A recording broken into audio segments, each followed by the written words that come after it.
सत्साहिब सभी दर्शकों को स्वागत करता हूं मैं अपने YouTube चैनल में। तो दोस्तों, आज हम बात करने वाले हैं श्रीमद् भगवद गीता का अध्याय 15 का श्लोक नंबर 1।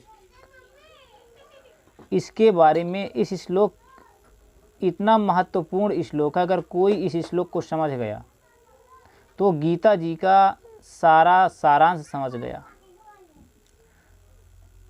तो अब हम आपको दिखाते हैं श्रीमद् भगवद गीता का वह श्लोक जिसके बारे में संपूर्ण सृष्टि रचना बताई गई है। हमें किस भगवान की भक्ति करनी चाहिए और किस भगवान की भक्ति नहीं करनी चाहिए।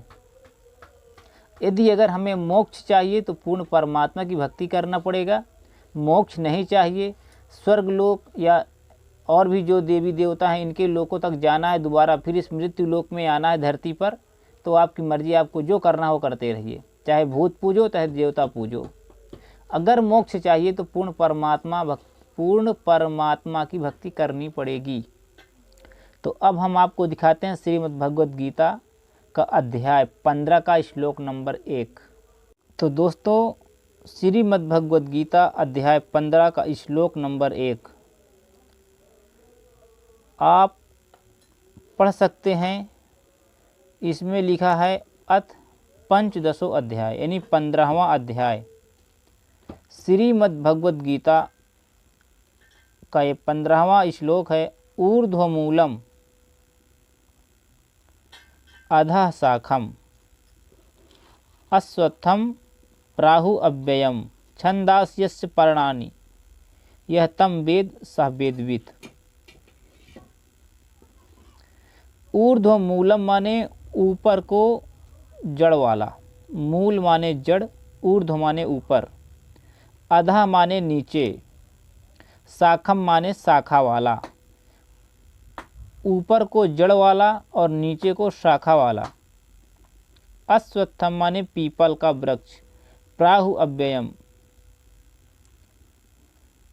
ऊपर को जड़ और नीचे को शाखा वाला पीपल रूपी वृक्ष को अविनाशी कहा गया है। छंदास यस्य पर्णानि, छंद माने विभाग, यश माने उसके, पर्णानि माने पत्ते, च तम वेद सवेदवित्, और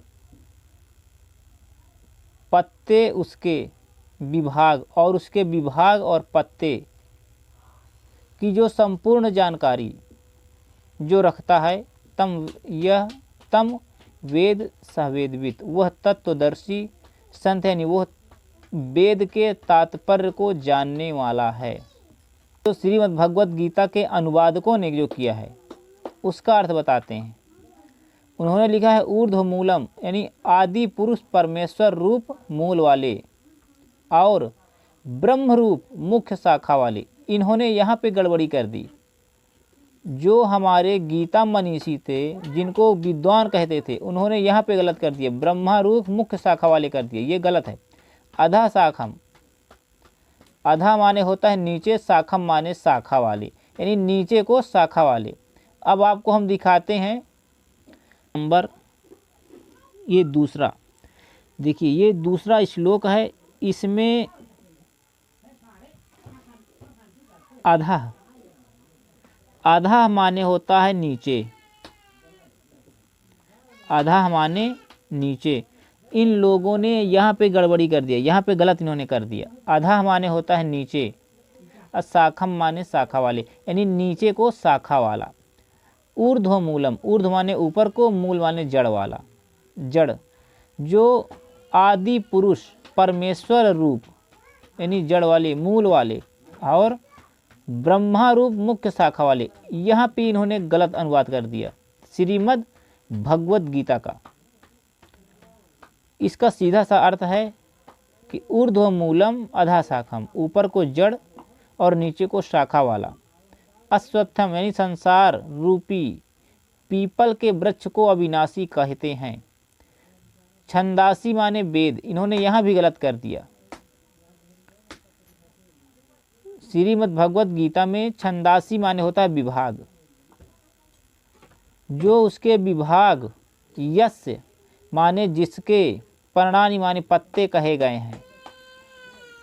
तम माने उस संसार रूपी वृक्ष के जो पुरुष मूल सहित तत्व से जानता है वह वेद के तात्पर्य को जानने वाला था, तो तत्वदर्शी संत है।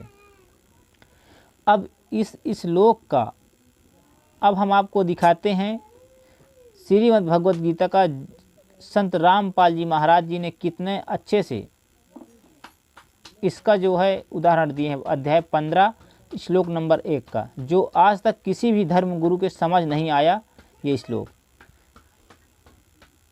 दोस्तों, श्रीमद् भगवत गीता अध्याय 15 का श्लोक नंबर 1 का सारांश ये है। देखिए, इसको है कहा गया है कि ऊर्ध्व मूलम, ऊपर को जड़ वाला, अधा शाखम, नीचे को शाखा वाला, इस संसार रूपी पीपल का वृक्ष कहा गया है। इसके बारे में बताया गया कि जो इसके संपूर्ण विभागों को जड़ कौन सा भगवान है, यानी जड़ रूपी, जैसे कि पेड़ की परवरिश जड़ से होती है, जो पेड़ का मेन चीज़ होता है अंग जड़ होता है, क्योंकि जड़ से उत्पत्ति पेड़ की होती है।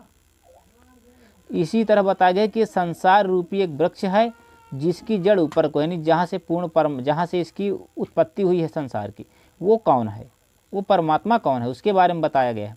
फिर तना, ये भगवान कौन है। फिर बताया गया है डार, ये यहाँ पे कौन सा भगवान है। फिर यहाँ पे बताया गया है 3 देवता, शाखा। फिर ये संसार रूप में कहा गया है, ये पत्ते रूप में संसार कहा गया, यानी संसार पत्ते का है पूरा। तो दर्शकों, आज तक हमारे धर्म गुरुओं को ये ज्ञान नहीं हो पाया,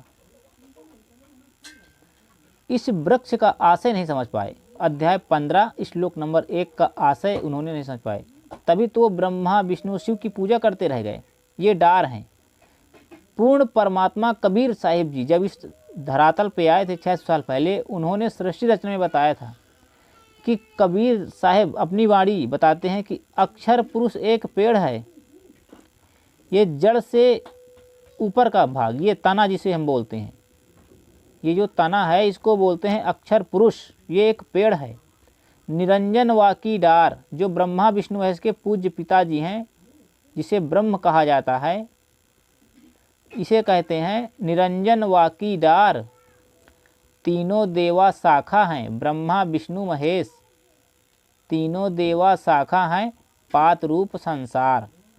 ये संसार पत्ते के आकार का है। जैसे पेड़ के पत्ते की आयु निश्चित नहीं होती, उसी प्रकार संसार के लोगों की भी आयु निश्चित नहीं है, कभी भी किसी भी टाइम किसी को भी मरना पड़ रहा है। तो इसके बारे में कहा गया कि जो इस संसार रूपी पीपल के वृक्ष को उसके सभी विभागों को समझा देगा कि जड़ कौन भगवान है, तना कौन भगवान है, डार कौन भगवान है, ये तीनों शाखाएं कौन से भगवान हैं, फिर ये संसार रूप ये पत्ते क्या है, कहते हैं वो तत्वदर्शी संत है, वो वेद के तात्पर्य को भी जानता है। तो अब आपको यहाँ समझना पड़ेगा कि हमें करना चाहिए पूर्ण परमात्मा की पूजा। हम कर रहे हैं ब्रह्मा विष्णु महेश की, ये डार की। तो ये भक्ति रूपी जो हमारा नियम है वो गलत है। हमें करना चाहिए पूर्ण परमात्मा की। ये नहीं, अगर ये संसार रूपी पीपल का वृक्ष जो उल्टा लटका है तो हमें इसको सीधा करके भक्ति करनी है। ऐसे हमें पानी डालना है जड़ में, यानी कोई अगर हम पौधा लगाते हैं तो उस पौधे में हम जड़ की सिंचाई करते हैं। तो ये जो जड़ रूपी परमात्मा है, जहाँ से संसार की उत्पत्ति हुई है, उस परमात्मा की भक्ति हमें करनी है। हमें डार नहीं पूजना, ब्रह्मा विष्णु शिव की पूजा नहीं करनी, नहीं तो हमारा मोक्ष नहीं होगा। क्योंकि जो मेन है, जहाँ से संसार बना है, वो पूर्ण परमात्मा है। कबीर साहिब जी जिनका वेद बखान करते हैं, कुरान शरीफ बखान करती है कि वो पूर्ण परमात्मा कबीर साहिब जी हैं।